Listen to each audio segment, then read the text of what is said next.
Devin has always viewed the Utah Section PGA's Professional of the Year award as a bucket list achievement.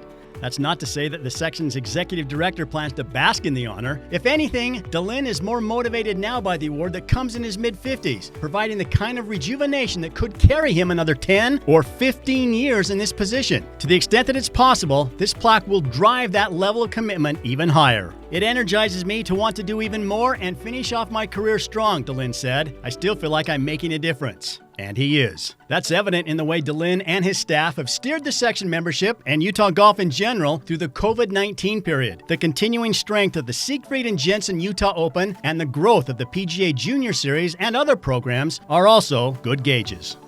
Annie, how long have you worked with Devin DeLynn? I worked with Devin for over 15 years. Warren was just a baby. Did we put that part in there? I remember him walking into the office and Warren was just a baby, and it's been a good 15 years. What have you seen working with him in those 15 years behind the scenes that maybe people outside don't get to see? I think the passion for so many different points of the business, whether it be making an event top-notch or making sure the people are happy, making sure the community is impacted in a good sense. He has all of those pieces that he wants to make sure are taken care of, and just the time and effort he puts into everything that we touch. Hi, Devin. John Lindert here, Director of Golf at the Country Club of Lansing and President of the PGA of America, standing here on my first tee at the Country Club of Lansing in the middle of January, wishing you congratulations on being selected by your peers as the Golf Professional of the Year for the Utah section. I know that's a tremendous honor and privilege, as I was selected in 2009 by the Michigan Section PGA members to receive that same award. It's quite an achievement to win that award. It's a recognition of a career of hard work on behalf of your fellow PGA members. Hopefully I'll be able to see you at the Golf Professional of the Year Conference in Bandon Dunes this November. Once again, congratulations from myself, congratulations from Wendy, and we look forward to seeing you soon.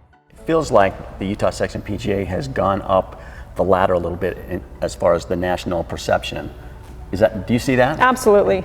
I think that our desire and Devin's desire to be involved with the National has been there ever since that he's stepped into his position, and it definitely shows with some of the things that we've been able to do and the events that we've been able to go to, and it's been so good for our membership to have those communications and to be able to have relationships with the national officers has been so good for all of us. Here's your chance to dish some dirt on him.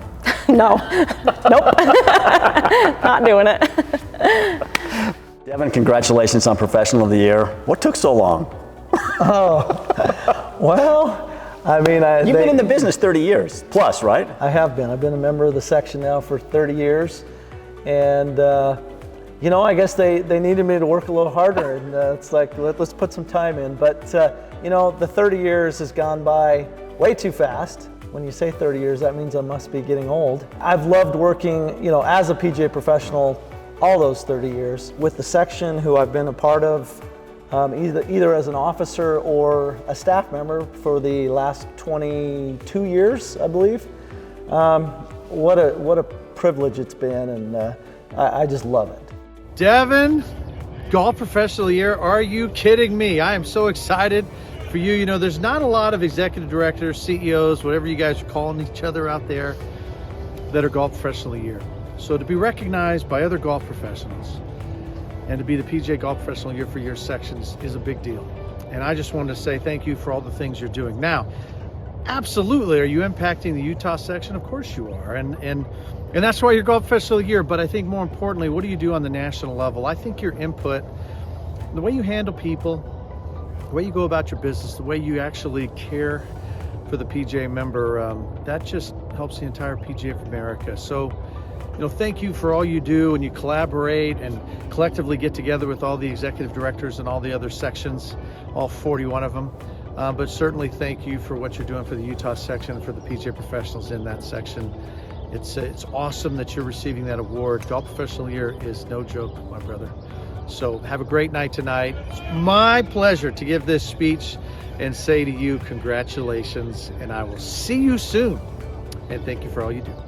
you've pretty much done it all in the golf business, right? I mean, I think the first time I interviewed you, you were a high school player playing in the state championship, I think out at Rose Park. Bingham had won, you guys were doing well, and then you went on to college golf. I mean, you've done it all. Well, I have been in it since the early days, like a lot of the golf professionals. You know, we grew up picking up the range. I started at 10, and so it has been a long time. And actually, your first interview with me was at Wolf Creek in the state amateur. I was 16 and I made the match play. So it's one of those videos that it was one of my first ones I ever had, and so I remember that one.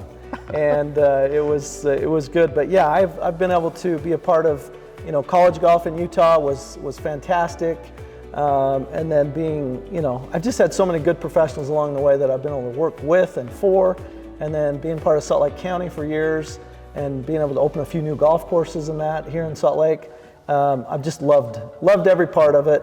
I love working with the juniors, the parents, everybody that we work with, sponsors, whoever it is, I love doing it. You mentioned the professionals.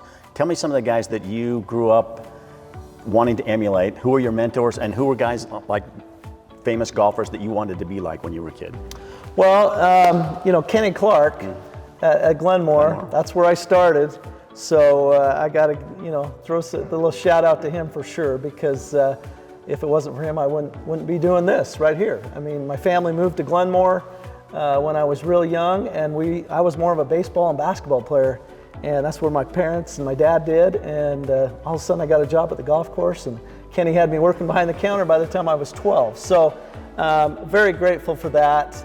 And then along the way, Ron Branca, my college golf coach at Utah, and I worked for him for a little bit. But you know, guys I used to look up to, God, I hate even bringing them up because I don't want to forget anybody because there's been so many, but you know, Keen Ridds, Reed Goodluff, you just see some of those guys that are just the legends, John Evans, Joy Bonsignor, several of them that I looked up to as I was trying to get my job and get into the business and break through. You know, you never know when you're going to get that head pro job. And I lucked out. At 27, I landed a job in the county system at Meadowbrook, very young. And, you know, I'll never forget it. June 1st, 1994, it was kind of one of those highlights of my career that I'll always remember. It was actually Ladies' Day, so I remember that part of it too, because I had ladies fighting. Hey, Dev. Congratulations again on your Professional of the Year award this year. It is so well deserved, and we're so happy for you. I hope you'll always know what a privilege and a pleasure it's been for me to serve with you and to learn from you these past 6 years. I'll always be grateful for everything you've taught me and for the example that you've been to all of us. Thanks to you and our staff for all that you do to serve our Utah PGA family and all that you do to represent us all so well. Dev, as you know, we've been blessed with a very tight-knit Utah PGA family here, and I always know that you're a big reason for this. Thanks for always caring and taking every opportunity to serve each and every one of us in so many different ways. Dev, Jen, and I are so grateful for your friendship and so happy for you tonight. And we're so grateful for these past 6 years and for all the fun that we've had together. So many great memories with you and Joanne and your family. And we'll always cherish these times, and we look forward to many more. Congrats again, my friend. Enjoy every bit of this evening because you truly deserve it.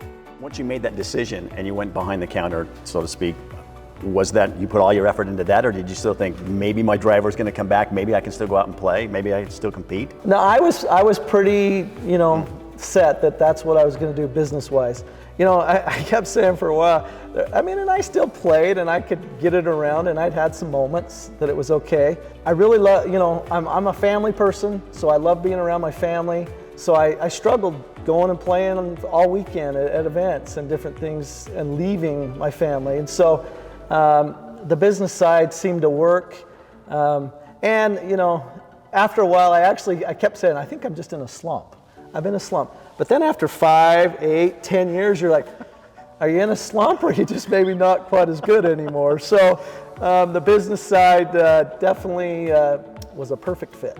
You've won a lot of awards in your career.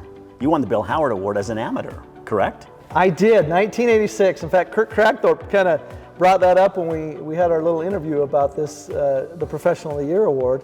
And he said, you realize that, you know, the year that the Utah section came about, you won an award and you weren't even in the section yet? And so I was 19, just finished my first year at Utah, and it's now your award, the Wesley Ruff Award. But to be selected as the Golf Citizen Award as an amateur, it means more to me now, to be honest with you, than it did probably back then.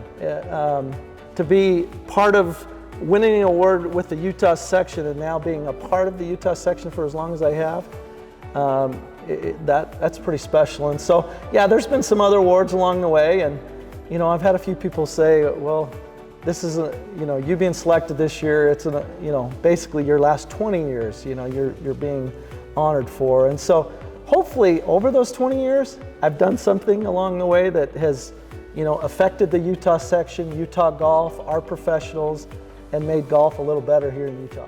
It's a great privilege to be able to say a few words about my good friend, Devin DeLynn. You all know Devin and what a great guy he is. He's truly, I'm not just saying it to curry points with Devin, but I think he's one of the great guys in the world. I really have enjoyed getting to know him better over the years and through the Utah Open for the last 20 years, but also Devin was kind enough and the rest of the board to invite me to be an outside director on the board, and I've really enjoyed that. One of the high points was golfing with a bunch of board members last October up at Glen Wild, and I was able to play with Devin and his son Connor, and we really had a great time. And while Devin's clearly a better golfer than I am now, I'm still the better looking of the two of us. But anyway, again, I hope Devin sticks around for many years to come as the executive director of the PGA. He's done a wonderful job with Annie and those that help him. And I guess looking back over my years of knowing Devin, this might be a little bit irreverent, but when Devin was Scott Whitaker's assistant, I started calling Devin Whit's bitch. So anyway, Whit's bitch, I love you and I wish you the best, and I can't think of anybody that's more deserving of this award. From my point of view, looking at you, you seem like the perfect person for this job. I mean, you get along with everybody, but your responsibility, you have to not only deal with professionals in the Utah section, you're dealing with public, you're dealing with fans, you're dealing with parents with the high school. You have to deal with, and then the bureaucracy, you have to deal with a lot of different people, so you have to wear a lot of different hats. I love all those hats, and that's the thing that's the most rewarding about my job, is being in that position where, one, I get to represent the section and our section members with parents, sponsors, high school golfers, juniors, the UGA, our allied associations, all of those people. What a privilege that is for me to be able to do that. I've definitely, over the years, I always say my my strength is I care a lot, and I think my weakness is I care a lot. Because sometimes I let those little things that, if we have 100 players or 100 parents out there in an event, and 99 of them think it was the best event ever, and that one is thinking it wasn't, my wife will tell you I lose sleep over that. And I want to always represent and make sure that everyone's happy at the events. And do we hit it 100% all the time? Probably not, but I think we've come pretty close. If there's one thing to know about my dad, he is a caretaker, and I think one of the reasons he's so good at his job is he has so many people that he has the chance to serve, the different professionals, juniors, parents, the sponsors, and the community. Congrats, Dad. We love you. Thanks for being the best daddy caddy. You've got a new hat to wear now because you're a grandpa. Your granddaughter's never seen you play your best golf in college, never seen you work behind a counter. How do you want her and others to follow to remember you? What do you want them to know about Devin DeLynn? You bring that up, so then you're gonna make me cry. But actually my kids jokingly say, even though they're older than my granddaughter, they haven't seen me play my best golf either. So every once in a while they're giving me a hard time. It's like, so you say you used to be good. And so anyway, but I would just hope that my granddaughter, and yes, that is my favorite hat that I've ever put on. I'm a family person, so putting on that granddad hat has been one of my favorites for sure. And I hope to, be a part of her life and my grandkids' life for a long time. How I would like them to remember me, or to think of me in my career, and that is that I've been authentic and consistent. That you kind of know what you're going to get with me, and that I do care. I love what I do. I come with with the whole abundance theory. I want the best for others. I want and hopefully that comes back to myself, my family, those that I'm associated with and working with, to just have gratitude. And so that's kind of what I would think, that I would hope that I'm real. Well said. Devin DeLynn, Professional of the Year, well-deserved. Congratulations. Thank you so much. DeLynn's trophy case lines a career path as a former club professional in Salt Lake County, with awards spanning the entire 36-year history of the Utah Section PGA. As a University of Utah golfer back in 1986, he received the first Golf Citizen of the Year award. Then came 3 Bill Strasbaugh Awards for club relations in 1996, 2000, and 2002, a Merchandiser of the Year award in 1998, a share of the section staff's Governor's Golf Industry Service Award in 2020, and the Jeff Beaudry Golf Ambassador Award in 2021. That 10-year-old kid who started working for Ken Clark by picking up range balls at Glenmore Golf Course has come a long way in the profession. Clark and assistant Chip Garris nicknamed him Future Pro, and they clearly had a knack for identifying talent. It's my pleasure to introduce the Professional of the Year for 2022. I'm proud to call him my friend, Devin DeLynn.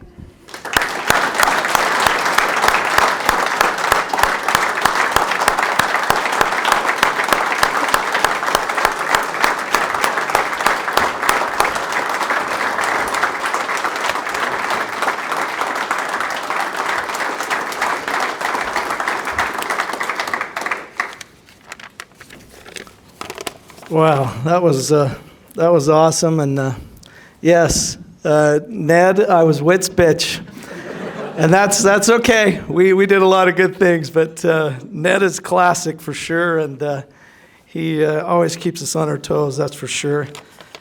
This is so weird tonight to be up here to sit and watch that and have to talk all about myself, because really, it's all about you guys. And I'm so proud to watch all of you award winners, the impact and the passion that the section and our golf professionals have on Utah golf. I just want to congratulate all of you, and I think of Ryan taking a $7.25 job. Braden, he talks about his wife happened to be the breadwinner.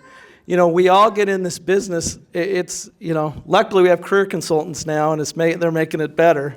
And that's the big push nationally, to try to make our professions better. But all of us got into this game because we love it. We just love it so much. We love being at the golf course. We grew up there, many of us. And it's just a passion that we have. And so to watch all of the award winners today, from my ED side, it's so weird to sit over here. And I haven't been thinking of anything as far as the staffing goes. You guys are just making it happen. It's been kind of hard. In fact, my son said, "Hey, Dad, you're doing a pretty good job just sitting here and relaxing." It is a little weird, but with my ED hat, I'm just so proud of this group that we're a part of, and that I get to, in just a little bit, I guess, kind of lead us along the way. But through that, I watch the impact that all of you have on golf in Utah, individuals across the state. It's just amazing. And then I think back of my life and the impact that PGA professionals had on my life. And, they had mentioned, it's been mentioned a couple times, how I just had finished my freshman year at the U of U, and for some reason, I guess I was representing myself well, and I had a pretty good playing career, and I won that Golf Citizen Award, and I didn't realize Kurt's the one that kind of made me aware of it. He goes, "Do you know you won that was 36 years ago?" And first of all, I was like, 36 years ago must mean I'm really, really old. In fact, when I watch some of those videos there, I definitely am looking a little older, that's for sure. But I just can't, the impact that so many of you had on my life, and that was a changing point in my life that, kind of solidified that I was going to be part of the Utah Section PGA and that's what I wanted to do. And so these awards that, and what we all do out there are just so impactful to so many people. I want to just real quickly, a few of my people that kind of helped me along the way. Kenny Clark, he, like I said, I started picking the range at 10. I was behind the counter at 12. Those, the rules as far as the labor laws, Hattie Joe, she's been really a trooper this whole time. But I don't blame you, Hattie. These guys are feeling the same way. They're like, let's get this thing over. Let's move on. Anyway, but Kenny Clark, I was working behind the counter. He was teaching me. We used to do pro moves behind the counter. In fact, I've always said that we should have a reality TV show of who could maximize the tee sheet dollar-wise behind the counter, because it was such, just an important thing to maximize your money, and Kenny was so good at it. I think of Ron Branca, my golf coach at the University of Utah, the times I had there, the whole Branca family, what an impact that they had on my life. Reed Goodliff, I remember going to one of my first award meetings. It was down in St. George at the Holiday Inn, and my first award meeting that I went to, Reed Goodliff was the Professional of the Year, and I kind of said, hey, I want to do that. I want to be a part of the section. I want to serve, and I want to win that sometime. It took me a long time. It took me 30 years to do it, but it's something that I really was striving to do. Bob Rudd, Doug Vilvin, who we've talked about several times, and Scott Whitaker. Even though I was Witt's bitch, Scott, that was part of it. He helped me, and I learned a lot from Scott. And the MacArthurs. I mean, I could go through this list of just so many different professionals that affected me along the way. And so I want to thank all of you for that. I remember going with Scotty Brandt to my first meeting when I was an officer. He's laughing because there's a side story to that, but I won't tell that side story. But it was in Chicago, Illinois in 2001, and it was my first national meeting that I'd gone to. And we were doing it was Jim Autry was the executive director or the CEO back then. And we were doing a whole thing about 2020, the PGA in 2020. I remember it was this whole projection of what, the PGA would look like in 2020. And here we are, and it's 2023. So it's been a fun ride for sure. Kurt, when he was interviewing me on a couple things, he asked me, what are your highlights? And I was quick. I had one highlight that I knew for sure, but and that was my relationships was by far number one, and the relationships I have with whether it be sponsors, parents, high school students, or players, junior golfers. You see those parents that have come and they come to you 20 years later and you've changed their lives. And again, and that's why I want to emphasize so much that what we're doing out there, it's changing lives. It's not just golf, but it's lives. And so what a neat opportunity that we have to be part of that. A couple of the highlights I thought of, and I thought of it when Braden, again, he was talking about his wife saying he's the breadwinner. Some of my highlights that I do remember, I remember getting my first assistant pro job, me and Tommy D at the Westridge. They call it the Ridge now. And I was so pumped because I got a full-time position. I was going to make $35,000 a year, but I had a year-round job. I just thought, man, I have struck gold. And, so I got so excited about that 35. And then I think of my first head pro job was at Meadowbrook in 1994. June 1st was my first day on the job. It was a Tuesday. I'll never forget it. I was pretty young to be a head golf professional, but my first day there, ladies' day at Meadowbrook was a big deal. They used to have 200 to 300 ladies play every Tuesday. And I'd been on the job for 3 hours, and Wanda Miller came in, and some of you might know Wanda Miller. She came, I'm going to say her name because it's okay, because I would say it to her face too. She came in with a lady in tears that wanted to call she was going to call a two-shot penalty on the lady because she tapped down a spike mark, and she had a 1-foot putt left, and she tapped down the spike mark for Wanda, but she wasn't supposed to touch the green until they had all putted out, and she missed the putt. And this lady was just in tears, and I just will never forget, just like, yeah, it actually is a 2-shot penalty, but Wanda, really, she was just trying to help you. And so that was something I just remember that day. And then become a director of golf for Salt Lake County and building Old Mill. Those are definitely some of the highlights. Obviously, tonight's a highlight. So something that, it's been, like I said, it's been a great little run along the way. And I love the role that I'm in now as far as having the opportunity to serve all you and work as your executive director. Stuff that I do now compared to maybe when I was at the golf course is a little different. I always tell the staff that we're just like a country club. We just happen to be that our 387 members are golf professionals. And for that, I am so grateful for, because I'm sure Eric has Dr. Jones that knows a lot better how to run your tournament. And, the attorney friend that comes in, they all got their opinions on how to run your golf course. The nice thing is, I work with 387 golf professionals, and what a blessing that is. I am so grateful for that. Some of you may have seen the story back in 2020. It was during COVID, because COVID went on forever. But Davis Love III, he had a house that he had in Sea Pines, Georgia, that burned down. I guess it sounded like obviously an awesome house, 12,000 square feet, burned down in 30 seconds. Everything, and he talked about all the stuff, and they were interviewing him. And he just talked about how much worse it could have been. And, we've all heard the little, I've always thought of myself as an optimist. We hear the glass half full, the glass half empty. And I've always been a guy that, it's the glass is half full, always. That's the way I look at things. That's the way I go through life. He actually said, my glass is full. And working with all of you and doing what I do, I feel like my glass is overflowing. I'm very grateful for it, and that I'm able to do that with all of you. I'm going to give some quick thank yous. My brother-in-law, I think he's out with Hattie Joe now. But Johnny, thanks for coming down. Joey, my other brother-in-law here, that's a big supporter, obviously, in the business and a big part of our family. I appreciate you coming down. I have my mother-in-law, Ginger, here tonight.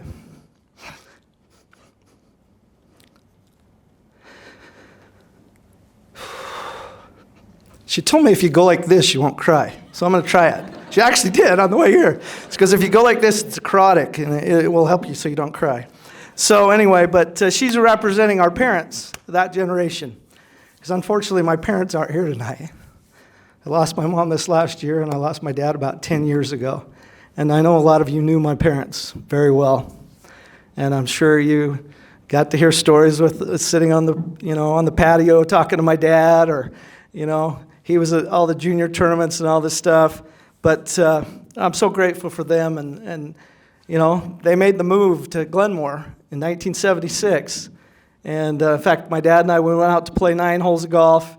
And we got done, and he drove down, and the parade of homes were out there. And he drove down this street, and he just said, I'm going to put a bid in on that house. And he put this low bid in, and he got it. And so I just think of the little path that I probably wouldn't have done what I'm doing now, if that wouldn't have been for that. So, but my parents, I know they're right there.